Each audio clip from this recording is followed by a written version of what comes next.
সার্জিসের পোস্টে কমেন্ট করে বরখাস্ত মৎস্য মন্ত্রণালয়ের কর্মচারী। কিস্তির টাকা দিতে না পারায় ইজি বাইক চালককে শিকলে বেঁধে নির্যাতন। জানাবো সালিশের সিদ্ধান্ত নিয়ে বিরোধ, প্রতিপক্ষের হামলায় বৃদ্ধা নিহত। নির্বাচনের তারিখ ঘোষণার দাবিতে সিলেটে বিএনপির বিক্ষোভ, আন্দোলনের হুঁশিয়ারি। এবং সর্বশেষ জানাবো রাজনীতিতে আর কামব্যাক করব না বললেন হিরো আলম। শুনছিলেন সংবাদ শিরোনাম, এবারে বিস্তারিত। সার্জিসের পোস্টে কমেন্ট করে বরখাস্ত মৎস্য মন্ত্রণালয়ের কর্মচারী। জুলাই গণঅভ্যুত্থানের অন্যতম সমন্বয়ক সার্জিস আলমের ফেসবুক পোস্টে কমেন্ট করে বরখাস্ত হয়েছেন মৎস্য ও প্রাণী সম্পদ মন্ত্রণালয়ের অফিস সহকারী কাম কম্পিউটার মুদ্রাক্ষরিক মোহাম্মদ নাজমুল হুদা। গত 19 ফেব্রুয়ারি কমেন্ট করার অপরাধে 20 ফেব্রুয়ারি মন্ত্রণালয়ের সিনিয়র সহকারী সচিব সৈয়দা সাদিয়া নুরিয়া স্বাক্ষরিত অফিস আদেশে নাজমুল হুদাকে সাময়িক বরখাস্ত করা হয়। সম্প্রতি ফেসবুকে স্যাট রিয়েক্টে দেওয়া সম্প্রতি মৎস্য অধিদপ্তরের 5 কর্মকর্তাকে শোকজ করার ঘটনার পর নাজমুল হুদার বরখাস্তের তথ্য নতুন করে আলোচনা এসেছে। এ বিষয়ে জানতে চাইলে মন্ত্রণালয়ের সিনিয়র সহকারী সচিব সৈয়দা সাদিয়া নুরিয়া আজকের পত্রিকাকে বলেন, অফিসিয়াল সিদ্ধান্তে বরখাস্ত করা হয়েছে, আমি শুধু ডেস্ক অফিসার হিসেবে স্বাক্ষর করেছি। জানা গেছে গত 19 ফেব্রুয়ারি ফেসবুকের সার্জিস আলমের একটি পোস্টে নাজমুল হুদা কমেন্টে লেখেন, আপনারা স্বৈরাচারী সরকারের দোসরদের সচিব বানানোর জন্য ডিও দেন, আবার বড় বড় কথা বলেন। কমেন্টের পরে তিনি নাজমুলকে সাময়িক বরখাস্ত করা হয়। এখানেই শেষ নয়, ভুক্তভোগী নাজমুলকে চাকরি থেকে স্থায়ীভাবে বরখাস্ত করতে তার বিরুদ্ধে গত 13 মার্চ বিভাগীয় মামলায় রুজু করা হয়।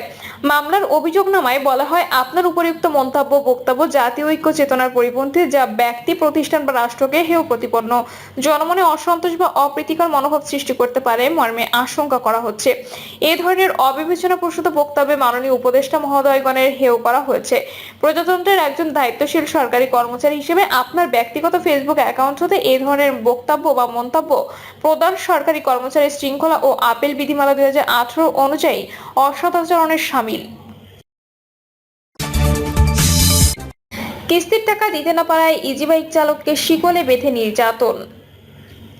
সাভারে কিস্তির পাওনা টাকা দিতে না পারায় এক ইজি বাইক চালককে শিকলে বেঁধে রেখে নির্যাতনের অভিযোগ উঠেছে স্থানীয় ইজি বাইক ব্যবসায়ী গ্যারেজ মালিক রফিকের বিরুদ্ধে।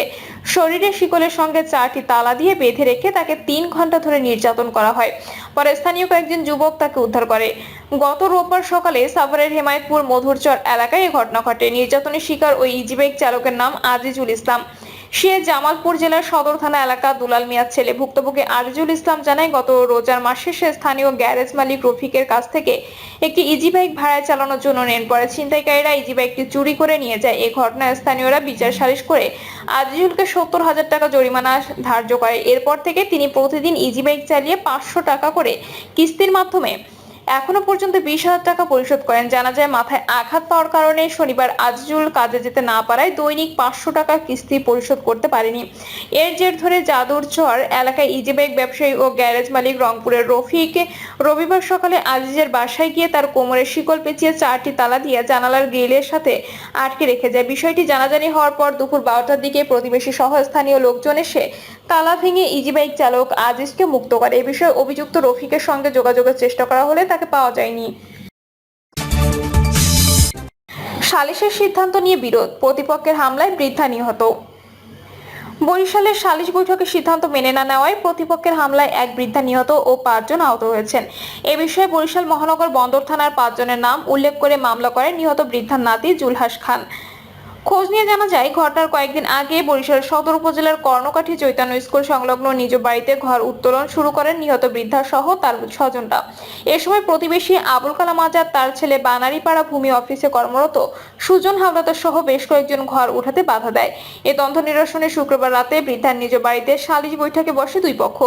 এ সময় নিহত বৃদ্ধা সহ তার স্বজনরা সালিশ মেনে নিলেও প্রতিপক্ষ তা অমান্য করে। এরপর বৈঠক শেষে প্রতিপক্ষের হামলায় বৃদ্ধা নিহত হন এবং 5 জন আহত হয়েছেন বলে অভিযোগ ওঠে। মামলার বাদী জুলহাসের অভিযোগ, ঢাকায় বসবাসরত তার মামা কামাল হাওলাদার পৈতৃক সম্পত্তিতে ঘর উত্তোলন শুরু করেন। এ সময় একই বাসিন্দা আবুল কালাম আজাদ সহ তার ছেলে বানারীপাড়া ভূমি অফিসে কর্মরত সুজন হাওলাদার অপর ভাই লিজন নান্টু সহ অন্যান্যরা বাধা দেয়। এই বিরোধ মেটাতে শুক্রবার দিবাগত রাতে কর্ণকাঠি চৈতন্য স্কুল সংলগ্ন নিজ বাড়িতে স্থানীয় সমাজসেবক সুমন হাওলাদার ও শহীদ খান সহ অন্যান্যরা সালিশ বৈঠকে বসেন। এরপর বৈঠক শেষে অভিযুক্তরা হামলা চালিয়ে রাবেয়া বেগম, লিমা বেগম, রুমা বেগম, কামাল হাওলাদার ও জুলহাস খানকে আহত করে। আহতদের মধ্যে বৃদ্ধা রাবেয়া বেগম গুরুতর অসুস্থ হয়ে পড়লে শনিবার সকালে সেবাচিম হাসপাতালে তাকে ভর্তি করা হয়। সেখানে চিকিৎসাধীন অবস্থায় তিনি মারা যান। নির্বাচনের তারিখ ঘোষণার দাবিতে সিলেটে বিএনপির বিক্ষোভ, আন্দোলনের হুঁশিয়ারি। অবিলম্বে জাতীয় নির্বাচনের তারিখ ঘোষণার দাবিতে সিলেটে বিএনপির নেতাকর্মীরা বিক্ষোভ ও সমাবেশ করেছেন। এ সময় তারা দ্রুত নির্বাচনের তারিখ ঘোষণা করা না হলে আন্দোলনের হুঁশিয়ারি দেন। শেখ হাসিনা পালিয়ে গেলেও বিভিন্ন মন্ত্রণালয়ে লুটপাট অব্যাহত রয়েছে মন্তব্য করে মহানগর বিএনপির সভাপতি বলেন, এই সরকারকে ক্ষমতায় বসানো হয়েছে সুন্দর একটি নির্বাচন দেওয়ার জন্য, কিন্তু আমার মনে হচ্ছে সরকার নির্বাচন নিয়ে টালবাহানা করছে, এটি কাউকে সুবিধা দেওয়ার জন্য করা হচ্ছে। অন্তর্বর্তী সরকার জুলাই গণঅভ্যুত্থানের সফলতা ম্লান করে দিচ্ছে উল্লেখ করে কয়েস লোদি বলেন, যেসব আকাঙ্ক্ষা নিয়ে অন্তর্বর্তী সরকারকে জনগণ ক্ষমতায় বসিয়েছে দীর্ঘ 9 মাসেও সেসব পরীক্ষায় সরকার উত্তীর্ণ হতে পারেনি। দ্রুত সময় নির্বাচনের তারিখ ঘোষণা করুন, সময় মতো নির্বাচন না হলে আন্দোলন নিয়ে মাঠে নামব। রাজনীতিতে আর কামব্যাক করব না, বললেন হিরো আলম। সাম্প্রতিক দেশের পরিস্থিতির কারণে আর রাজনীতি করবেন না বলে জানিয়েছেন আলোচিত কন্টেন্ট ক্রিয়েটর আশরাফুল হোসেন ওরফে হিরো আলম।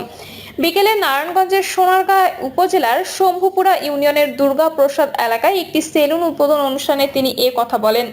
হিরো আলম বলেছেন, আমি 4 বার জাতীয় সংসদ নির্বাচন করেছি, যার মধ্যে 2 বার পাশও করেছিলাম। তবে বর্তমানে দেশের যে পরিস্থিতি, এই পরিস্থিতিতে নির্বাচন করা সম্ভব না। আমি রাজনীতি থেকে সরে এসেছি, আর রাজনীতিতে কামব্যাক করব না, কারণ যে দেশের জনগণের জন্য রাজনীতি করবেন সে দেশের জনগণের জন্য যদি আপনি 10টা ভালো কাজ করার পর একটা ভুল কাজ করেন তখনও আপনাকে ছাড় দেওয়া হয় না। তিনি বলেন, আমি জনগণের জন্য আন্দোলন সংগ্রাম করলাম, ছাত্র আন্দোলন থেকে শুরু করে যেখানে অন্যায় হয়েছে সেখানে ঝাঁপিয়ে পড়েছি, অথচ বিনিময়ে পেলাম মানুষের লাঞ্ছনা, মার এবং ধিক্কার। এছাড়া আমি হিরো আলম কি পেয়েছি, কার জন্য করব? এদেশের আইনের কাছে যাবেন, আদালতের কাছে যাবেন, সেখানেও আমরা নিরাপত্তা পাই না। দেশ বর্তমানে এমন পর্যায়ে আছে যেখানে ক্ষমতা সেখানেই দেশ। ভেবেছিলাম পরিবর্তন পাবো, কিন্তু এদেশে কোনো পরিবর্তন নেই। একদল গেছে, আরেক দল আসছে, এক কথায় জনগণের রাস্তা হারিয়ে গেছে। তাই আমি বুঝে যে দেশের এই পরিস্থিতিতে দেশের জনগণের জন্য কিছু করতে পারবো না। হিরো আলম বলেন, আমি মিডিয়ার মানুষ, মিডিয়াতে থাকতে চাই, রাজনীতিতে আর কামব্যাক করব না। খুব শিগগিরই 10 জন মডেল নিয়ে আসবো মিডিয়াতে। এরই মধ্যে 5 জনকে নিয়ে আত্মপ্রকাশ করেছি। এই মুহূর্তে কাজের মধ্যে থাকতে চাই। আমি মিডিয়ার মানুষ, মিডিয়াতে থাকতে চাই, রাজনীতিতে আর কামব্যাক করব না। খুব শিগগিরই 10 জন মডেল নিয়ে আসবো মিডিয়াতে।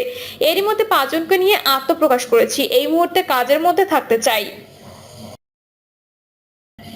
প্রিয় দর্শক, এই ছিল এখনকার সর্বশেষ সংবাদ। আপডেট সব সংবাদ পেতে চ্যানেলটি সাবস্ক্রাইব করে বেল আইকনটি ক্লিক করে রাখুন।